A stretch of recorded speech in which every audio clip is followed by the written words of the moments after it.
you know me, I love apocalypse.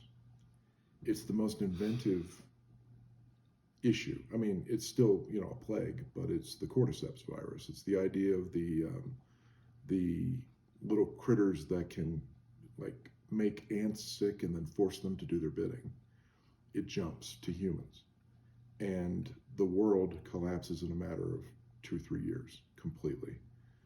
People rebuild, but they live in very protected, isolated communes. The government is total fascist because it has to be, because the infected run in hordes. Um, they they will bite you. If you get a bite, you're infected. If you breathe the spores, you're infected. If you know, and they'll tear you limb from limb if they get a chance. They are completely mad insectile creatures who used to be human beings.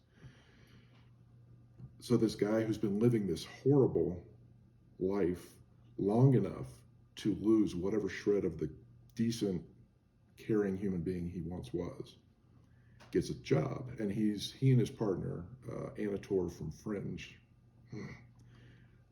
get a job to to carry cargo across the country for a group called the Fireflies, who are actively rebelling against the current government and say that they are pursuing a way to stop this virus, not just wall up the world against it.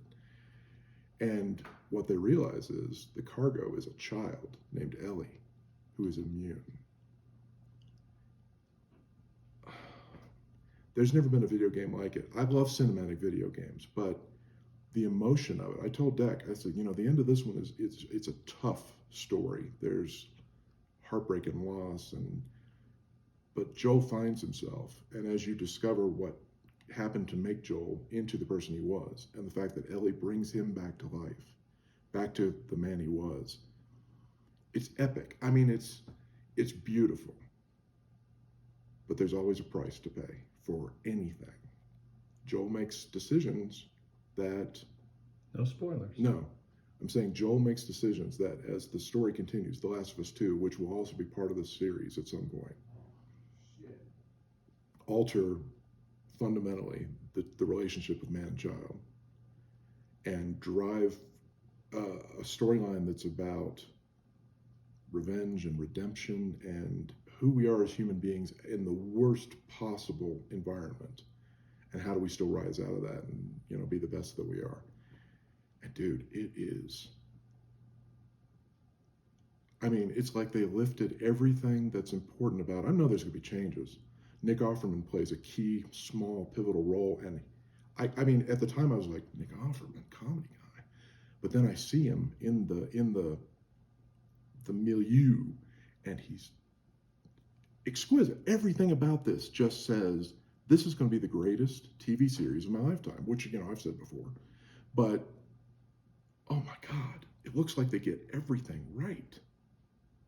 How often do you get to see that happen? It's because, I mean, there's so many people involved and everybody wants to make their mark, and it's like, you know, but wouldn't it be cool if it kind of went here? But this one, I mean, the set design, the world they've created, they've lifted directly out of this game. The single best video game I've ever played in my life. I mean, and one of the best movies I've ever seen, because the games are cinematic. The stories that they tell are powerful. I sobbed through the last 25 minutes of the second game, just because of just this overwhelming avalanche of, you know, human pathos and beauty. And dude, they fucking nailed it. Pedro Pascal, hottest guy working in TV and movies right now. And did you watch the original Game of Thrones? I did not. There was, you know, among the lords and ladies, you know, there are houses that serve the king, that serve the local liege lord. The Starks, the king in the north, have bannermen, you know, houses that are aligned to them. The single coolest character that ever came up with in Game of Thrones is the Lady of Mormont, Lady Mormont. The Mormont family, you know, has been around for a long time, has been through hell and back with the Starks. They are sworn to the Starks. Whatever the Starks say, they are right beside them in battle. Lady Mormont was 8 years old.